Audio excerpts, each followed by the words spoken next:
অনেক দিন পর এই তো নদীর মাছ রান্না বান্না হচ্ছে। তো অনেক দিন এই ছোটো মাছ আনেনি, আজকে এই নদীর তাজা ছোট মাছ এনেছে, সেটাই রান্না করব। নমস্কার বন্ধুরা, কেমন আছেন সবাই? আশা করি সবাই ভালো আছেন। তো প্রতিদিনের মতো আবার একটা নতুন ভিডিও নিয়ে হাজির হলাম। তো এই তো আজকে হাটের দিন, তো 3 রকম মাছ এনেছে। তো এই তো নদীর তাজা যে ছোট ছোট পুঁটি মাছ, সেগুলোই কেটে পরিষ্কার করে ধুয়ে নিলাম।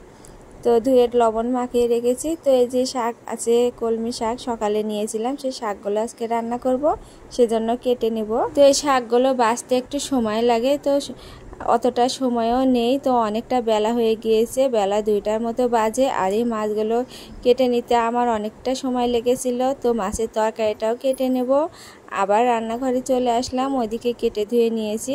তো মাছগুলোকে এবার লবণ মাখিয়ে তো রেখেছিলাম, এবারে হলুদ দিয়ে আমি মাছগুলোকে ভেজে নেব। তো এই ছোট মাছ আমার অনেক দিন থেকেই খেতে মন চাইছিল, দোকান থেকে উঠতেই পারে না। তো আজকে এই তো হাটের দিনকে তো হাটের মধ্যে গিয়েছিল, তো এই মাছটা পেয়েছে।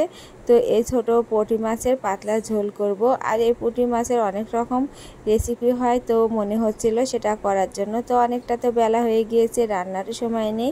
তো তাড়াহুড়ো করে এই ছোট মাছের পাতলা ঝোল রান্না করব। তো আমি এবারে মাছগুলোকে ভেজে নিব। তো মাছগুলোকে একটু লাল করে ভেজে নিচ্ছি। তো ঝোলের জন্য মাছগুলোকে লাল করে ভেজে নিলে ভালো লাগে।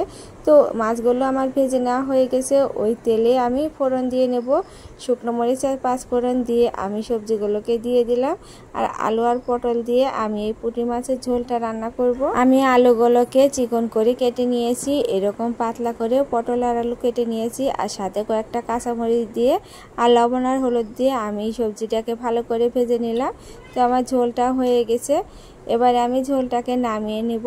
আর ওই প্যানে আমি আবারও আরেকটা সবজি আছে যে কলমি শাকটা, সেটাই রান্না করব। তো প্যানে আমি পরিমাণ মতো তেল দিয়ে নিলাম, একটু কালো জিরা ফোড়ন দিয়ে আমি রসুন আর পেঁয়াজ একটু ভেজে নিয়ে লাল হয়ে আসলে আমি শাকগুলোকে দিয়ে দেব। তো শাকগুলো দিয়ে আমি লবণ, হলুদ, কাঁচামরিচ তো সবগুলো উপকরণ দিয়ে এবারে একটু সামান্য জল দিয়ে তো শাকটা রান্না করে নিলাম। তো ভিডিওটা কেমন লাগলো